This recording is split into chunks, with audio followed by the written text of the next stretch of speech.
Genesis 7, the flood. Then the Lord said to Noah, "Enter the ark, you and all your household, for you alone I have seen to be righteous before me in this time. You shall take with you of every clean animal by sevens, a male and his female, and of the animals that are not clean too, a male and his female. Also the birds of the sky by sevens, male and female, to keep offspring alive on the face of all the earth. For after 7 more days I will send rain on the earth 40 days and 40 nights. And I will blot out from the face of the land every living thing that I have made." Noah did according to all that the Lord had commanded him. Now Noah was 600 years old when the flood of water came upon the earth. Then Noah and his sons and his wife and his sons' wives with him entered the ark because of the water of the flood. Of clean animals and animals that are not clean, and birds and everything that creeps on the ground, there went into the ark to Noah by twos, male and female, as God had commanded Noah. It came about after 7 days that the water of the flood came upon the earth. In the 600th year of Noah's life, in the 2nd month, on the 17th day of the month, on the same day all the fountains of the great deep burst open, and the floodgates of the sky were opened. The rain fell upon the earth for 40 days and 40 nights. On the very same day, Noah and Shem and Ham and Japheth, the sons of Noah, and Noah's wife and the 3 wives of his sons with them entered the ark. They and every beast after its kind, and all the cattle after their kind, and every creeping thing that creeps on the earth after its kind, and every bird after its kind, all sorts of birds. So they went into the ark to Noah by twos of all flesh, in which was the breath of life. Those that entered, male and female of all flesh, entered as God had commanded him, and the Lord closed it behind them. Then the flood came upon the earth for 40 days, and the water increased and lifted up the ark, so that it rose above the earth. The water prevailed and increased greatly upon the earth, and the ark floated on the surface of the water.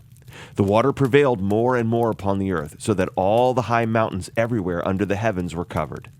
The water prevailed 15 cubits higher, and the mountains were covered.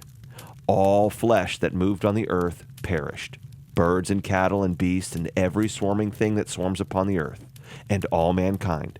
Of all that was on the dry land, all in whose nostrils was the breath of the Spirit of life, died.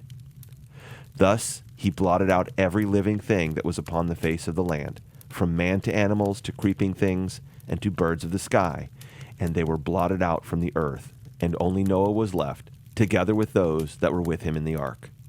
The water prevailed upon the earth 150 days. Genesis 7 commentary. I have to be honest about something as it relates to this chapter, and there's several other places in the Bible that are like this. When God destroys a whole bunch of people and just wipes them out, it's difficult for me. And I think as anybody who reads this. Now, it's not a lack of trust on my part in that I think God's doing something wrong. I know ultimately that there are things that I'm not going to understand on this side, that when I get to the other side, God's going to show me some stuff and I'm going to go, not that God needs to justify himself to me, not that God has something to prove, but I have something to learn. And this is what the Bible says, I believe, when it says faith is the substance of things hoped for, the evidence of things not seen. I trust God, and my faith is in God, but it's difficult when I read scriptures like this and watch God just slaughter everyone. To be fair, at least in this particular chapter, God makes it clear that there's nobody left that actually follows God. And so when you don't follow God, you take your life into your own hands. You know, it's a big bucket of stupid for you to believe that there's not a God to begin with. I mean, even if we can't agree who God is, it's a much more reasonable position to take when you say, I don't know who God is, I just know there's got to be something. That's a reasonable position. You have to literally be stupid to believe that there is no God. It's like looking at a house that's been built and saying that just happened. It's just not plausible. Forget possible. It's not plausible for a thinking human being to come to that conclusion, which is what's so ironic about the atheist movement, that they sort of put themselves forward as the ones who are the thinkers, the scientists, those who are in the intelligentsia. Well, guess what? You don't get stupider than thinking there's not a God. So, like I said, it's one thing to put yourself in a position where you're not sure who and what God is, but you know there's something, that there just has to be, than it is to take the position that there's nothing. But see, this becomes a little more pointed in later chapters for me. This chapter, I can see what God is doing here, and in one sense, it makes total sense to me in that people have turned from God, they took their lives into their hands, and God executed judgment, of which He has every right to do. So, the more I think about this particular chapter, the more I'm okay with it. It's just tough thinking about everybody drowning and dying all at once. Where I do have an issue that requires a lot of faith on my part to just trust God. And I admit, in this one, I have an issue trusting God, as in later chapters when God sends the armies of Israel in to kill every man, woman, boy, and girl in a particular area.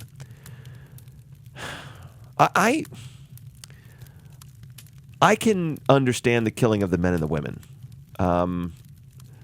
That's what war is. You kill people when you're at war. I don't like war. I don't think that war is something that's fun or great or, let's go to war. But when it's time for war, people are going to die. What I don't understand is the killing of the children. And in the interest of full disclosure, I have developed, in the last several years especially, such an affinity for children that it likely affects my ability to see this clearly. And so I have to be honest about that, both with myself and with anybody listening to this. It's a very, very difficult thing for me when children are killed because they're just so innocent. And they can be reshaped. And even if the parents were horrible, they can be reshaped. They're children. God has His reasons for things. And this is one that I just don't get. I honestly do not have the ability to understand why children have to die. It's a difficult thing for me. So, but having said that, there's a competing thing in my own head. If and this is going to be a very crude, non-scientific example, but the principle is accurate. Okay, so I get in advance before I even say this that comparing human life to this is completely different. But there is a parallel principle. If I create something like a bike or a cabinet or a desk, it's mine. I created it. I figured out how to make that work based on the physics around me and how gravity works and what holds the tabletop of the desk up and how big the top should be based on the thing. And it's mine. I own it. I have a right to keep it exactly as it is. I have a right to move it across the room, and I have a right to set it on fire and burn it because it's mine. We are God's, and we belong to Him, and He has a right to decide when our days start and when our days end. That is His prerogative. I just don't like it when He does it to children. But I do trust Him. It's difficult, but I do trust Him. The other really poignant thing from this particular chapter, I think, and perhaps most will say is the more important thing, I was just blabbering on about what kind of gets stuck in my craw, is Noah did not apparently go to the sea and build an ark on the beach, right? And then get ready for a flood. And he didn't build a boat. He built an ark. So capture those two things in your head. He built an ark, which, we cannot understand the massiveness of the ark, even if we were to see it today, because we have so many cruise ships that are bigger than this now, and boats that make an ark look like something that only an ant could fit on, right? It dwarfs it. It dwarfs an ark, the stuff that we have today. But if you walk up to something the size of an ark, even today, it is massive. And there's no question. When we compare it in our own heads to other boats that we see and whatever else, it doesn't seem quite so big.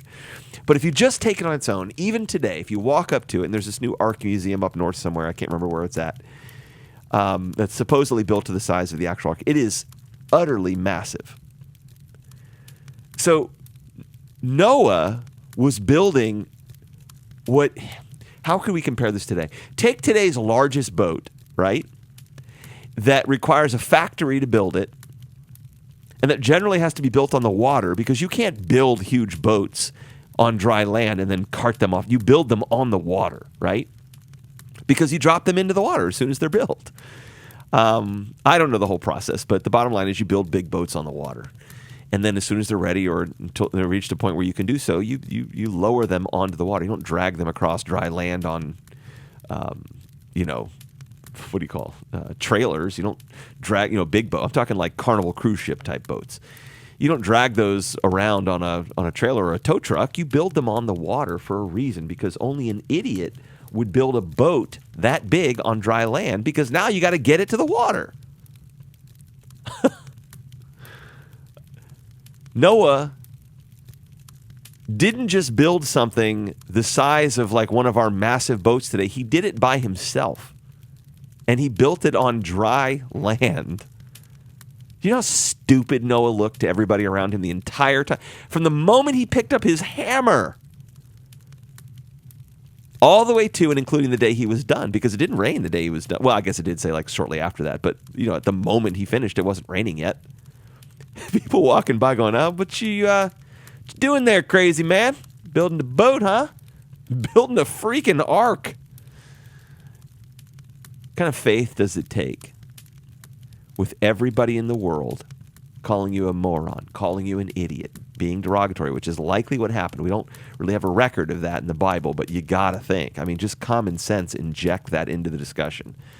Here's a man that people probably thought was bona fide crazy town nuts, and didn't just build something larger than anything anyone had ever seen, but made it a boat and built it on dry land. I mean, there were so many things working against people viewing him as being sane. He's lucky he didn't do that today, or he'd have been locked up and Baker acted for at least 3 days the day he started the process.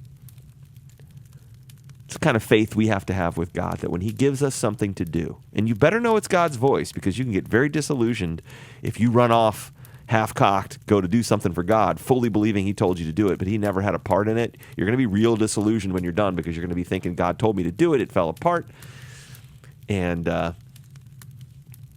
so God's at fault. No, you miss God. Or maybe God did tell you to do something, and you thought it was for the purpose of one thing, and well, guess what? It was for something completely different. You better know that God's telling you to do something before you take on a task this big. But once you know, you better never quit when you take the task on. No matter who makes fun of you, no matter what derogatory things are said, no matter how demeaning people are to you, do not quit.